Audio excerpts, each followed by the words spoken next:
बिस्मिल्लाहिर्रहमानिर्रहीम।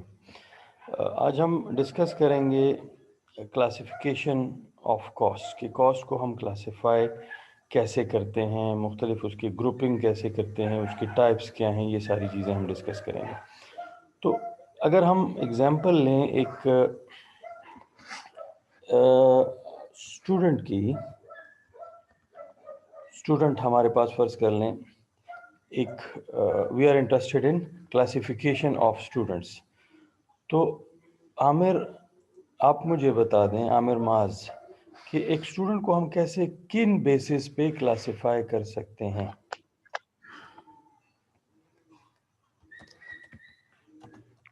सर उसके नेम से, उसके डिपार्टमेंट नेम से और on the basis of department.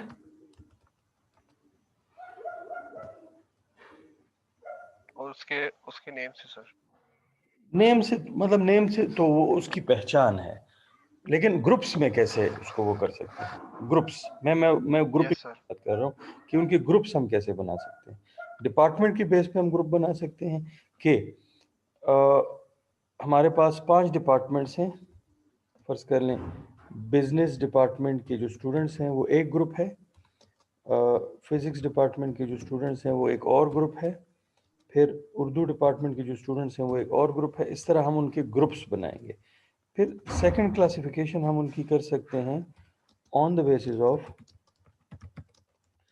Basis of specialisation. अगर हम डिपार्टमेंट के अंदर बात करें तो हम बात करेंगे कि एक ग्रुप हमारे पास यहाँ पे बन रहा है on the basis of specialisation में मार्केटिंग के स्टूडेंट्स। एक और ग्रुप हमारे पास बन रहा है पीएम के स्टूडेंट्स।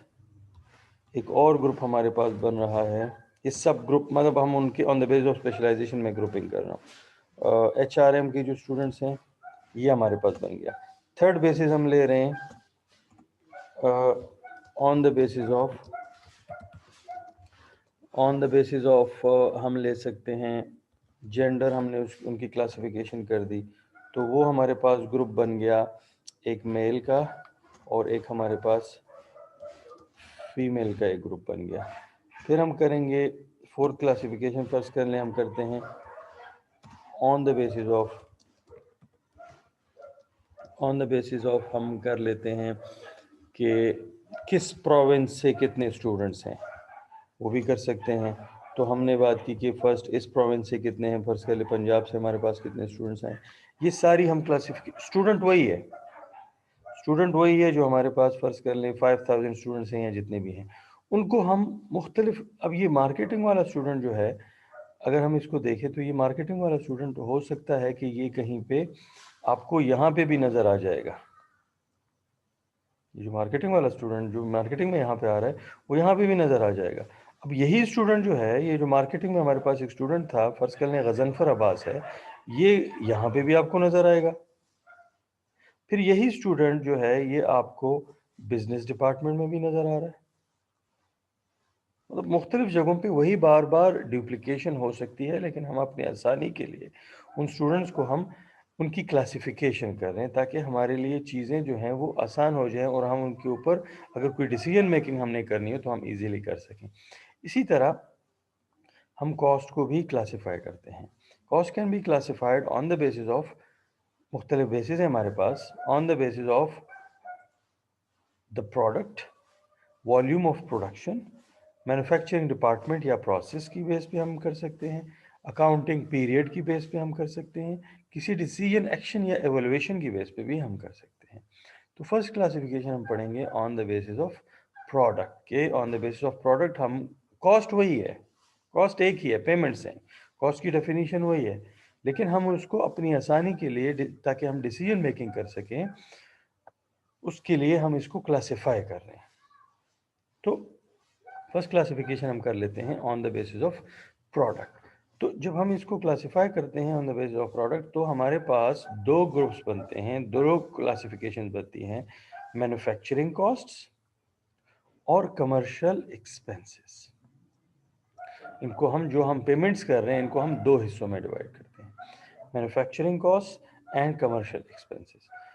मैन्युफैक्चरिंग कॉस्ट वो कॉस्ट हैं जो प्रोडक्शन ऑफ गुड्स, मतलब ये हुआ कि रॉ मटेरियल परचेज से लेके फिनिश गुड्स की मैन्युफैक्चरिंग तक जो कॉस्ट हैं उनको हम मैन्युफैक्चरिंग कॉस्ट कहेंगे। All the costs associated with the production of goods, production mean manufacturing of goods, जितनी भी हैं, चाहे वो कोई इंस्ट्रूमेंट यूज़ हुआ है, कोई सप्लाईज यूज़ हुई हैं, कोई छोटी छोटी चीज़ें, स्टेशनरी यूज़ हुई है, जो भी है, लेबर है, रॉ मटेरियल है, जो भी है, उन सबको हम क्या कह रहे हैं? मैन्युफैक्चरिंग कॉस्ट कह रहे हैं। फिर हमारे पास कमर्शियल एक्सपेंसेस। तो ये वो कॉस्ट हैं जो कि जब फिनिश गुड्स आ जाएं उससे लेके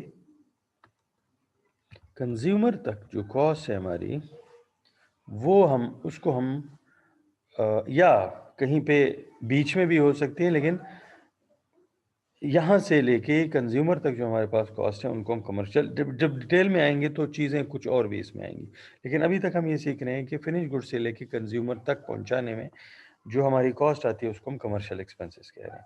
तो manufacturing cost are all the cost associated with the production of goods, and commercial expenses are incurred for the purpose of commercialisation of the finish product. इसमें कुछ और टेक्निकलिटीज भी हैं, बाद में हम डिस्कस करेंगे, लेकिन इसमें हम क्या कर रहे हैं? कमर्शियलाइजेशन मीन्स कि उसको प्रमोशन के लिए, उसकी डिस्ट्रीब्यूशन के लिए जो कॉस्ट हम बेयर करते हैं वो कमर्शियल एक्सपेंसेस हैं। अब इनको, ये जो दोनों ग्रुप्स हैं, एक ग्रुप है मैन्युफैक्चरिंग कॉस्ट, दूसरा है कमर्शियल एक्सपेंसेस। इनको थोड़ा सा डिटेल में डिस्कस कर लेते हैं। अब आ जाते हैं फर्स्ट ग्रुप के ऊपर, मैन्युफैक्चरिंग कॉस्ट। मैन्युफैक्चरिंग कॉस्ट, फिर हमारे पास उसके सब हेडिंग्स हैं, सब ग्रुप्स हैं उसके हमारे पास। उसमें जो फर्स्ट ग्रुप है वो है डायरेक्ट मटेरियल। डायरेक्ट मटेरियल वो मटेरियल है जो आपको उस फिनिश प्रोडक्ट में नज़र आता है। वो प्रोडक्ट, वो मटेरियल है जो उसके लिए ज़रूरी है, हर हालत में आपने यूज़ करना है, और वो उसका हिस्सा बनता है, आपको नज़र आता है, प्रोमिनेंट है।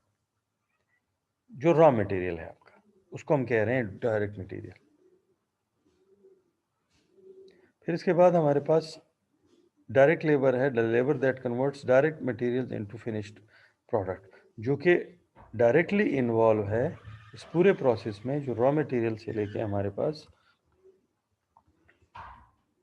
फिनिश गुड्स तक जो प्रोसेस है, इसमें जो आपके पास बीच में ये जो लेबर इन्वॉल्व है यहाँ पे इस पूरे प्रोसेस में, इसको हम क्या कह रहे हैं? ये डायरेक्ट लेबर है जो डायरेक्टली इन्वॉल्व है in the manufacturing of finish product जो आप बना रहे हैं, उसमें जो डायरेक्टली इन्वॉल्व है इस डायरेक्ट मटेरियल को फिनिश गुड्स में कन्वर्ट करने के लिए। फिर हमारे पास एक और कैटेगरी आ जाती है, factory overheads, manufacturing overheads, production overhead भी इसको कहा जाता है, इनडायरेक्ट प्रोडक्शन कॉस्ट भी इसको कहा जाता है, इसको फैक्ट्री बर्डन भी कहते हैं। इन दोनों के अलावा जो डायरेक्ट मटेरियल है और डायरेक्ट लेबर है, इन दोनों के अलावा जितनी भी हमारे पास चीज़ें हैं उन सबको हम इस कैटेगरी का हिस्सा बनाते हैं, फैक्ट्री ओवरहेड्स का हिस्सा बनाते हैं, कि वो फैक्ट्री ओवरहेड्स हैं। तो डायरेक्ट मटेरियल को हमने ये डिफाइन किया कि वो मटेरियल है जो कि the material that form an integral part, जो ज़रूरी पार्ट है उसका, फिनिश प्रोडक्ट का एक ज़रूरी पार्ट है, उसके बगैर वो प्रोडक्ट तैयार नहीं हो सकता। मतलब ये है कि जो रॉ मटेरियल है उसको वो हमारा डायरेक्ट मटेरियल है, और जो नज़र आता है आपको, जो प्रोमिनेंट है। फिर डायरेक्ट लेबर है। डायरेक्ट लेबर क्या चीज़ है? वो लेबर है, अब इसमें राय मुख्तलिफ हो सकती है। डायरेक्ट लेबर हो सकता है कि मैं जिस इंडस्ट्री में हूँ, जो लेबर मेरे लिए डायरेक्ट है वो किसी और इंडस्ट्री में वही लेबर किसी के लिए इनडायरेक्ट हो। कुछ कंपनीज जो हैं, जो सुपरवाइज़र है उसको डायरेक्ट लेबर कहती हैं, कुछ कंपनीज वाले कहते हैं नहीं, ये इनडायरेक्ट लेबर है। अब आप वो डिसीजन मेकिंग फिर बाद में आएगी, लेकिन अब हम उस लेबर को जो कि मैन्युफैक्चरिंग ऑफ गुड्स में डायरेक्टली इन्वॉल्व है, मतलब जो कन्वर्ट करता है, that converts direct material into finish product, उसको हम डायरेक्ट लेबर कहेंगे। इसके अलावा जो हेल्पर्स हैं, जो सफाई वाले लोग हैं, जो सिक्योरिटी गार्ड्स हैं, वो भी तो लेबर ही है, लेकिन उसको हम डायरेक्ट लेबर नहीं कह रहे हैं, उसको हम यहाँ पे इनडायरेक्ट लेबर में डालेंगे। थर्ड कैटेगरी क्या है? इन दोनों के अलावा, डायरेक्ट मटेरियल और डायरेक्ट लेबर के अलावा जितनी भी हमारे पास चीज़ें हैं उनको हम फैक्ट्री ओवरहेड्स कहेंगे। अपनी आसानी के लिए उसको हम एक हेड दे रहे हैं, बजाय इसके कि हज़ारों किस्म के हेड्स हमारे पास बन रहे हो, हम उसको एक ही हेड में डाल रहे हैं और उस हेड का नाम है फैक्ट्री ओवरहेड्स या मैन्युफैक्चरिंग ओवरहेड्स, या इसको प्रोडक्शन ओवरहेड्स भी कहते हैं, या इसको इनडायरेक्ट प्रोडक्शन कॉस्ट भी कहते हैं, या इसको फैक्ट्री बर्डन भी कहते हैं। ऑल मैन्युफैक्चरिंग कॉस्ट, ये भी मैन्युफैक्चरिंग कॉस्ट ही है, नॉट ट्रेस डायरेक्टली। अब वो इनडायरेक्ट चीज़ें हैं सारी, जिनको हम इजीली ट्रेस नहीं कर सकते, कर सकते, इनको हम क्या कह रहे हैं, इनडायरेक्ट कॉस्ट कह रहे हैं, या इनको हम फैक्ट्री ओवरहेड्स, फैक्ट्री बर्डन, या इनडायरेक्ट फैक्ट्री कॉस्ट, या इनडायरेक्ट प्रोडक्शन कॉस्ट कह रहे हैं। तो फैक्ट्री ओवरहेड्स में क्या क्या चीज़ें आ रही हैं, इनडायरेक्ट मटेरियल है, इनडायरेक्ट लेबर है, और अदर इनडायरेक्ट कॉस्ट है, जो इन दोनों के मतलब इनडायरेक्ट मटेरियल और इनडायरेक्ट लेबर में जो नहीं आ रहे हैं। इनडायरेक्ट मटेरियल मींस आपका कोई ग्लू वगैरह आप यूज़ कर रहे हैं, कोई आप पिन यूज़ कर रहे हैं, छोटी छोटी चीज़ें हैं जो कि उसका इंटेग्रल पार्ट नहीं बन रहा, लेकिन फिर भी हमें उसकी ज़रूरत पड़ती है। स्टेशनरी वगैरह हैं, छोटी छोटी सप्लाईज हैं, इस तरह की चीज़ें हैं, उनको हम इनडायरेक्ट मटेरियल्स कह रहे हैं। इनडायरेक्ट लेबर आपकी सुपरवाइजरी स्टाफ आपका हो गया, या जो हेल्पर वगैरह होते हैं, या जो सफाई वाले लोग होते हैं, इस तरह की जो जो डायरेक्टली उस मैन्युफैक्चरिंग प्रोसेस का हिस्सा नहीं होते, उनको हम इनडायरेक्ट लेबर कहते हैं। या अदर इनडायरेक्ट कॉस्ट जो हैं आपकी छोटी छोटी चीज़ें, जो आप आगे आगे जब हम डिस्कस करेंगे तो बहुत सारे एग्जांपल्स आपको आपके सामने आएंगी, जो वो चीज़ें जिनकी आपको ज़रूरत पड़ती है कि आप वो फिनिश मतलब उस प्रोसेस में यूज़ करते हैं, लेकिन वो डायरेक्ट मटेरियल या डायरेक्ट लेबर में नहीं है, तो वो अदर इनडायरेक्ट कॉस्ट है। इस स्लाइड में अगर आपका कोई क्वेश्चन हो।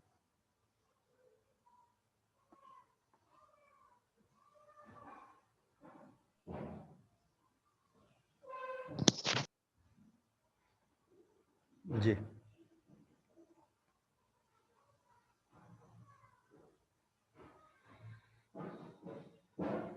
क्लियर है सर?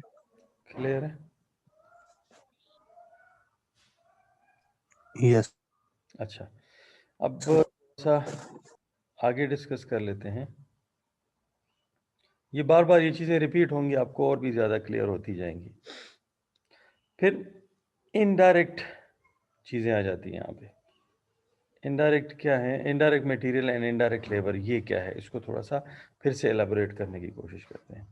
इनडायरेक्ट मटेरियल वो मटेरियल है needed for the completion of a product, but not the, बल्कि वो उसका हिस्सा भी हैं, लेकिन प्रोमिनेंट हिस्सा नहीं है।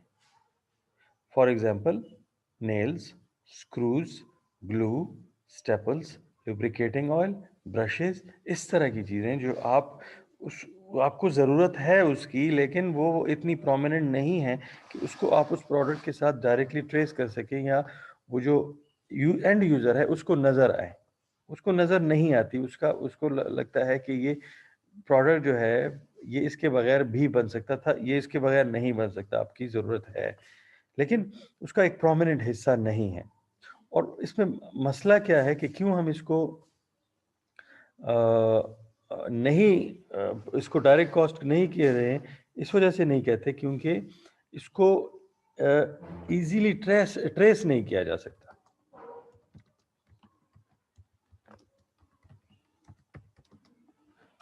Trace to a single product, एक सिंगल प्रोडक्ट में आप इसको इजीली ट्रेस नहीं कर सकते। जैसे कि मैं आपको यहाँ पे एग्जांपल दूंगा कि जो ग्लू है, उस दिन मैंने शायद एग्जांपल दी थी, या स्क्रूज जो हैं, स्क्रूज की एग्जांपल ले लेते हैं। स्क्रूज हैं, एक पैकेट आपने लिया, उसमें फ़र्ज़ कर लें 500 स्क्रूज हैं, वो आपने लिया 500 का। अब वो हो सकता है कि वो जो 500 स्क्रूज हैं और आप 100 यूनिट्स बना रहे हैं, और जब आप लगाते हैं तो हो सकता है कि एक प्रोडक्ट में उसमें वुड सख्त है या कोई और मसला है, उसमें वो जो स्क्रूज हैं 3 दफ़ा वो टेढ़ी हो गई हैं और कुछ ज़ाया हो गई हैं, तो एक यूनिट में 7 स्क्रूज लग गई, लेकिन दूसरे यूनिट में 4 स्क्रूज लग गई। अब क्या हम उस एक की कॉस्ट को बढ़ाएंगे फॉर 3 स्क्रूज? फर्ज कर लें 1 रुपए का एक स्क्रू है, नहीं, हम ऐसा नहीं करेंगे। हम कहेंगे कि ऑन द एवरेज जब सारी यूनिट्स बन जाएं तो हम कहेंगे ऑन द एवरेज एक एक यूनिट में हमारे पास 5 स्क्रूज यूज हुई हैं। हम इसकी कैलकुलेशन हम प्री डिटर्मिन्ड वैल्यूज पे करते हैं, स्टैंडर्ड वैल्यूज पे करते हैं। इसी तरह ग्लू है। ग्लू फर्ज कर लें, एक बॉक्स है या कोई डब्बा है, वो हमने लिया और उसकी प्राइस है 400 रुपये या 400 रुपये है, और वो हम 100 यूनिट में हम यूज़ कर रहे हैं। तो ज़रूरी नहीं है कि हर एक यूनिट में 4 रुपये का ग्लू यूज़ हुआ हो, किसी में हो सकता है 10 रुपये का यूज़ हुआ हो, किसी में ज़रूरत ही नहीं पड़ी, तो उसको इजीली ट्रेस नहीं किया जा सकता। इसके लिए इसको हम इनडायरेक्ट मटेरियल कहते हैं। और जो रॉ मटेरियल है वो तो आपको नज़र आता है कि कितना, एक कुर्सी बना रहे हैं वो उसमें आपको लकड़ी नज़र आ रही है, वो स्टील आपको नज़र आ रहा है, या कोई और मटेरियल है जो रॉ मटेरियल जिसको हम कहते हैं डायरेक्ट मटेरियल, वो सारी चीज़ें आप इजीली ट्रेस कर सकते हैं। इसी तरह direct labour, sorry indirect labour वो लेबर है not directly trace to the composition of finish product. For example wages of supervisor, supervisor की वेजेस हैं, उसको जो आप पेमेंट कर रहे हैं, वो डायरेक्टली उस प्रोसेस का, वो सुपरवाइजर जो है वो इस प्रोसेस का हिस्सा नहीं है जिसमें हम इंटरेस्टेड हैं, है उसका हिस्सा लेकिन डायरेक्टली इन्वॉल्व नहीं है। रॉ मटेरियल को फिनिश गुड्स में कन्वर्ट करने में ये डायरेक्टली इन्वॉल्व नहीं है। हाँ, जो लोग इसमें डायरेक्टली इन्वॉल्व हैं उनको सुपरवाइज कर रहा है, तो इसको हम इनडायरेक्ट लेबर कह रहे हैं, डायरेक्ट लेबर। कुछ बुक्स में ये जो सुपरवाइजर है ये डायरेक्ट भी है, लेकिन जिस स्कूल ऑफ थॉट को हम फॉलो कर रहे हैं उसमें हम इसको इनडायरेक्ट लेबर कहेंगे। या शॉप क्लर्क्स हैं आपके, जो क्लरिकल स्टाफ है, या मेंटेनेंस वर्कर्स हैं। उस दिन भी हमने एग्जांपल डिस्कस की थी, फ़र्ज़ कर लें हम, हमारी यूनिवर्सिटी में हमने डिस्कस किया था कि जो कारपेंटर है, अब उसकी जो कॉस्ट है उसको हम डायरेक्टली किसी डिपार्टमेंट के साथ ट्रेस नहीं कर सकते, या किसी यूनिट के साथ ट्रेस नहीं कर सकते। हाँ, अगर आपकी फैक्ट्री जो है, अगर आप फर्नीचर बना रहे हैं तो कारपेंटर फिर डायरेक्ट लेबर है। लेकिन अगर आपका बिजनेस फर्नीचर का नहीं है, फ़र्ज़ कर लें यूनिवर्सिटी में हम बात कर लें, तो फिर आपके लिए वो इनडायरेक्ट है। इसी तरह आपका जो प्लम्बर हो गया, या जो स्वीपर हैं हमारे, या इसके अलावा इस तरह की बहुत सारे लोग हैं, हेल्पर्स हैं, ये सारे लोग क्या हैं, ये इनडायरेक्ट लेबर हैं। उनको हम पेमेंट कर रहे हैं, उनको हम इग्नोर भी नहीं कर सकते, लेकिन वो डायरेक्टली चूंकि इस प्रोसेस में, रॉ मटेरियल से फिनिश गुड्स के प्रोसेस में डायरेक्टली इन्वॉल्व नहीं है, इस वजह से हम उनको इनडायरेक्ट कह रहे हैं। हम उसके लेबर आवर्स जो हैं, उन लेबर आवर्स को डायरेक्टली इन यूनिट्स पे डिस्ट्रीब्यूट नहीं कर सकते, तो कैलकुलेशन में थोड़ी सी कन्फ्यूजन पैदा होती है। उस कन्फ्यूजन को दूर करने के लिए आगे आपको इन चीज़ों की समझ आएगी कि क्यों हम ऐसा करते हैं। उसको हम इनडायरेक्ट लेबर कह देते हैं, और जो मटेरियल डायरेक्टली उसमें इन्वॉल्व नहीं है, उसको हम ट्रेस नहीं कर सकते, उसको हम इनडायरेक्ट मटेरियल कह देते हैं। जी, इस स्लाइड में अगर कोई क्वेश्चन हो।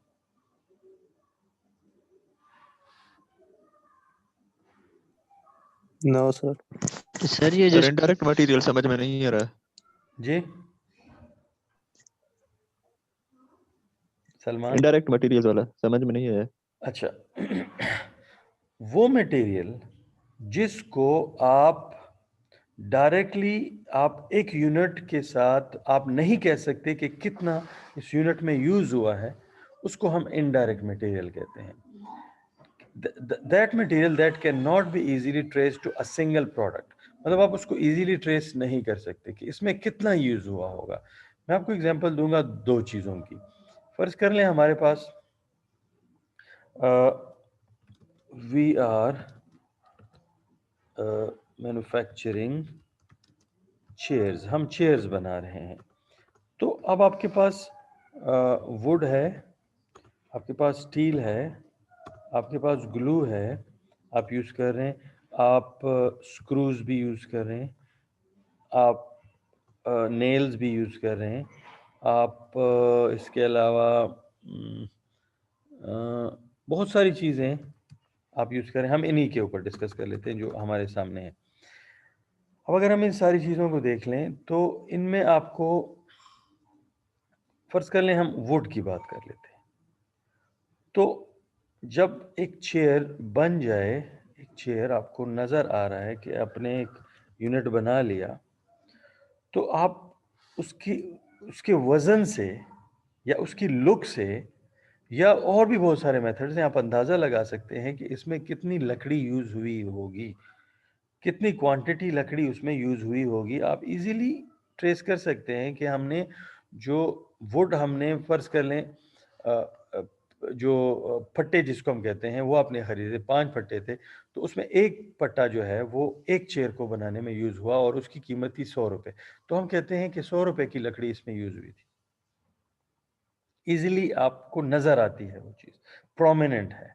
आप उसको आइडेंटिफ़ाई कर सकते हैं कि हाँ, इसमें इतनी लकड़ी यूज़ हुई है, वो आपको नज़र आ रही है। इसी तरह स्टील अगर उसकी कुछ चीज़ें जो है उसकी स्टील से बनी है तो वो भी ईज़िली ट्रेस हो जाता है। लेकिन ये जो 3 चीज़ें हैं इनको आप ईज़िली एक चेयर के साथ ट्रेस नहीं कर सकते, ये वैरी करती हैं। हाँ, एक तरीका है कि आप फ़र्ज़ कर लें आप 100 चेयर्स बना रहे हैं। 100 चेयर्स आप बना रहे हैं, क्वांटिटी आपके पास 100 है। आपने क्या किया कि आपने छोटे-छोटे बॉक्सेस बना लिए, पैकेट्स बना लिए। उस पैकेट में आपने फॉ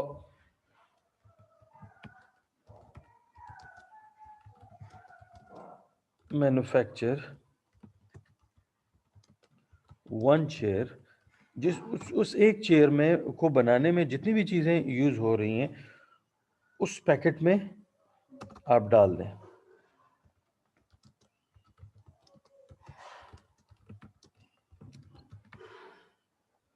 फिर ये जो सारी चीज़ें हैं, ये ग्लू वगैरह, स्क्रूज़ वगैरह, ये सारे डायरेक्ट बन जाएँगे। ग्लू आपने एक छोटे से साशे में डाला, ₹4 का ग्लू फ़र्ज़ कर लें आपने डाला और उस साशे में हमने कहा कि इतना ही आपने यूज़ करना है, लेबर को हमने समझा दिया। इसी तरह स्क्रूज़ आपने 5 उस साशे में डाल दिए। इसी तरह नेल्स जो हैं आपने 10 नेल्स उस साशे में डाल दिए और उस पैकेट में सब कुछ कवर कर लिया और लेबर को आपने कहा कि इस पैकेट में से आपने एक चेयर बनाना है। इसके अलावा ये चीज़ कहीं और यूज़ नहीं होगी और इसके अलावा कोई और चीज़ आप इश्यू भी नहीं कर सकते इस एक चेयर के लिए। अब ये सारी चीज़ें डायरेक्ट बन गई। क्योंकि हम अब इसको ईज़िली कैलकुलेट कर सकते हैं कि उस साशे में हमने ₹4 का ग्लू डाला था, ₹3 के हमने स्क्रूज़ डाले थे और ₹2 का हमने के नेल्स डाली थी। तो हमने कैलकुलेट कर लिया कि लकड़ी के अलावा उसमें कॉस्ट हमारी जो आ रही है वो ₹11 की आ रही है। तो फ़र्ज़ कर लें ₹200 लकड़ी और स्टील का था प्लस हमने वो ₹11 उसमें ऐड कर लिए और हमारे पास कॉस्ट बन गई 211। तो उसमें क्या हुआ कि वो सारी चीज़ें जो हैं वो डायरेक्ट बन गई।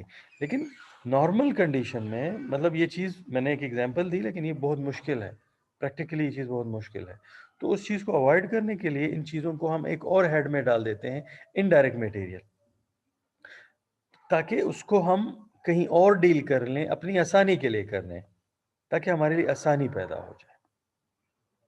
ये इसमें डील करना ज़्यादा आसान है एज़ कम्पेयर टू अगर हम इसको सब चीज़ों को डायरेक्ट कह दें। आपको समझ आ रही है? क्लियर हो गया पॉइंट आपको? जी सर, क्लियर हो गया। मतलब हम जी, जी।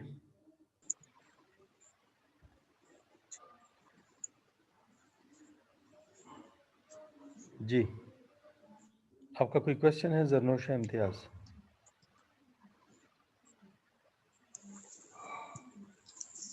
No sir. अच्छा।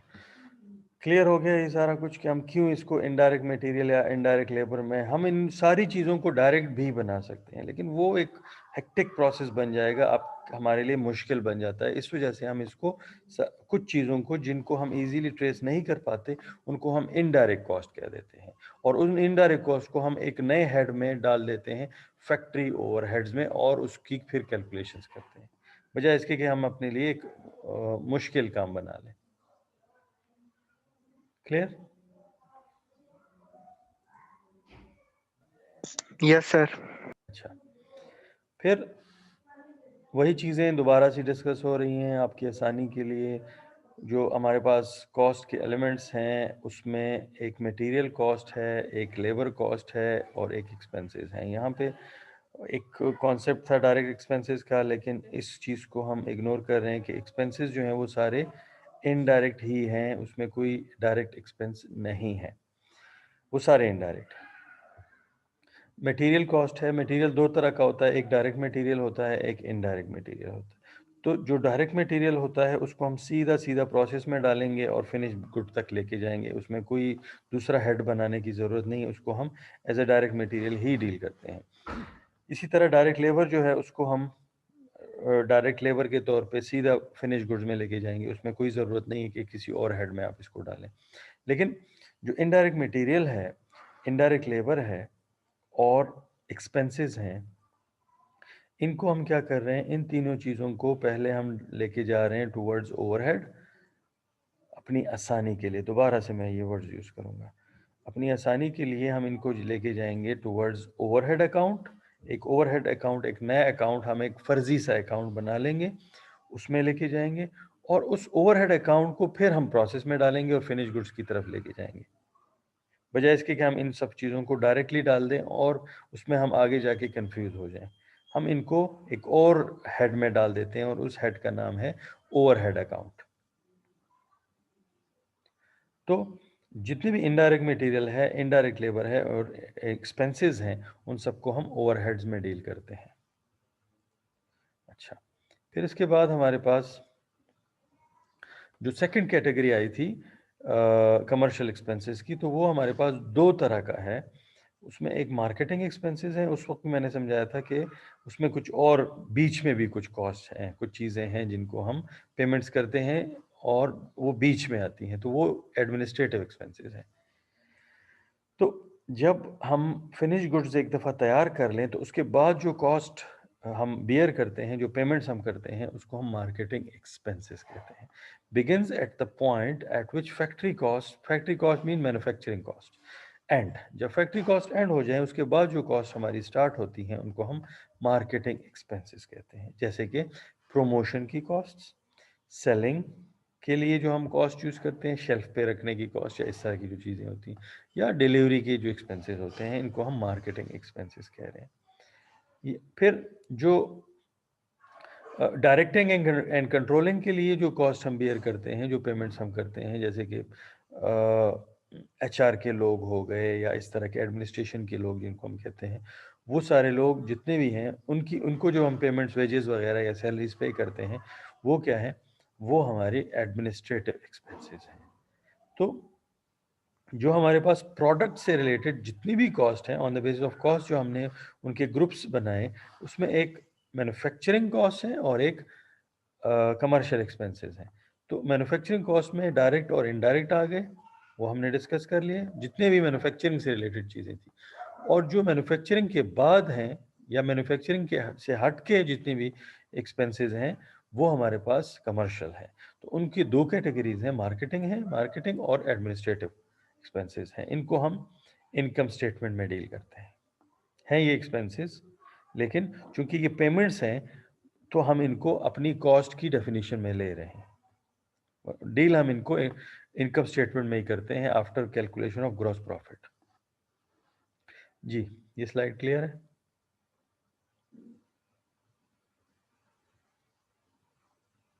सर सिर्फ कमर्शियल एक्सपेंसेस का बता दें एक बार फिर।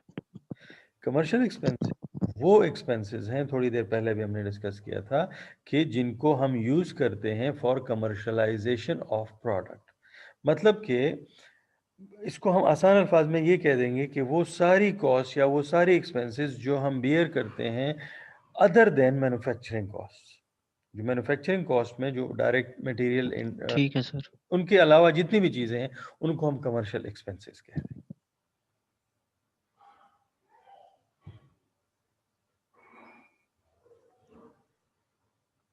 अच्छा, अब आप ये चीज़ जो है ये आपने याद रखनी है, आगे ये चीज़ें हमारे काम आएंगी, इन्हीं को हम यूज़ करेंगे। आप में से कोई मुझे ये समझा सकता है कि मैथमेटिक्स में प्राइम नंबर्स की डेफिनेशन क्या है? क्या कौन से नंबर्स होते हैं? सर जिन पे कोई भी टेबल नहीं जाता। क्या होता है? जिन पे कोई भी टेबल नहीं जाता, जैसे 11 हो गया, हाँ, मतलब 3 कि वो सिर्फ हो गया। डिविजिबल होते हैं अपने आप पे और 1 पे डिविजिबल होते हैं, ऐसा ही है? Yes sir, yes sir. Examples कौन से नंबर्स हैं? सर सर 1 वन प्राइम नहीं है, 3 5 11 वन प्राइम नहीं है, 3 5 11 2 ठीक है सर। 3 है, 5 है, 11 है, 13 है, ये सारे प्राइम नंबर्स हैं। अब इनकी डेफिनेशन क्या है कि ये आपको या तो खुद पे डिवाइड हो सकते हैं या 1 पे। जैसे 2 है तो या तो 1 पे डिवाइड होगा या 2 पे डिवाइड होगा, 3 है तो या तो 3 पे डिवाइड होगा या 1 पे डिवाइड। इसके अलावा ये किसी चीज़ के ऊपर डिविजिबल नहीं है। मतलब ये है, आपने जैसे कहा कि किसी टेबल में आपको नज़र नहीं आएंगे, तो सिर्फ एक जगह पे आपको नज़र आएंगे, मतलब अपने आप में या 1 के टेबल में अगर आपका कोई है तो उसमें नज़र आएगा। इसी तरह हम जो डायरेक्ट मटेरियल है और डायरेक्ट लेबर है उसको हम प्राइम कॉस्ट कहते हैं। क्यों पर इनको प्राइम कॉस्ट कहते हैं? क्योंकि जो मटेरियल है, जो मटेरियल आपने ख़रीदा है, वो आपको जो आप यूनिट बना रहे हैं उसी यूनिट में नज़र आएगा, उसी में वो कंज्यूम हो जाएगा, वो फिर किसी और यूनिट में आपको नज़र नहीं आएगा, मतलब वो शेयर नहीं हो रहा। इस वजह से हम इनको, इसी तरह लेबर जो है, जो लेबर के आर्स हैं, वो एक यूनिट में आपको एक दफ़ा नज़र आ गए, उसकी कैलकुलेशन उसी यूनिट में होगी, किसी और यूनिट में फिर नहीं होगी। जो दूसरा यूनिट आप बना रहे हैं उसमें फिर आप दूसरे आर्स को कैलकुलेट करेंगे। इसलिए इन दोनों कॉस्ट को मिला के हम इनको कहते हैं prime cost. Direct material plus direct labour जब हम कैलकुलेट करते हैं तो इसको हम प्राइम कॉस्ट कहते हैं, क्योंकि ये कॉस्ट आपको कहीं और फिर नज़र नहीं आएगी। इसी तरह डायरेक्ट लेबर, अब वो चीज़ जो थोड़ी देर पहले मैंने डिस्कस की थी कि from raw material to finish goods, ये जो प्रोसेस है, इसमें आप रॉ मटेरियल को फिनिश गुड में कन्वर्ट करने के लिए आपको किन चीज़ों की ज़रूरत पड़ती है? आपको ये प्रोसेस करने के लिए आपको एक तो इस बीच में आपको लेबर की ज़रूरत पड़ती है, और इस लेबर के अलावा आपको ओवरहेड्स की ज़रूरत पड़ती है, मतलब ये लुब्रिकेटिंग ऑयल और सप्लाईज और दूसरी चीज़ें। रॉ मटेरियल को हमने कन्वर्ट करना है फिनिश गुड्स में, तो इसके लिए आपको ज़रूरत पड़ती है लेबर की और ओवरहेड्स की। उनकी मदद से आप इसको कन्वर्ट कर पाते हैं, तो इनको हम कन्वर्जन कॉस्ट कहते हैं। डायरेक्ट लेबर और फैक्ट्री ओवरहेड्स जो हमारे पास है उनको हम कन्वर्जन कॉस्ट कहते हैं। इसी तरह डायरेक्ट मटेरियल, डायरेक्ट लेबर और एफओएच को मिला के हम तीनों जब मिल जाएं तो हम उनको मैन्युफैक्चरिंग कॉस्ट कहते हैं। लेकिन चूंकि डायरेक्ट मटेरियल और डायरेक्ट लेबर प्राइम कॉस्ट है, तो अगर आपके पास प्राइम कॉस्ट का डाटा है तो आप प्राइम कॉस्ट में अगर आप एफओएच ऐड कर लें तो तब भी आप इसको मैन्युफैक्चरिंग कॉस्ट कह सकते हैं, या आप एक और काम भी कर सकते हैं। इनके बस आपने नंबर्स के साथ खेलना है। फ़र्ज़ कर लें आपके पास डायरेक्ट मटेरियल का डाटा मौजूद है, तो उसमें अगर आप ऐड कर लें कन्वर्जन कॉस्ट ऐड कर लें तो इसको हम मैन्युफैक्चरिंग कॉस्ट कह सकते हैं।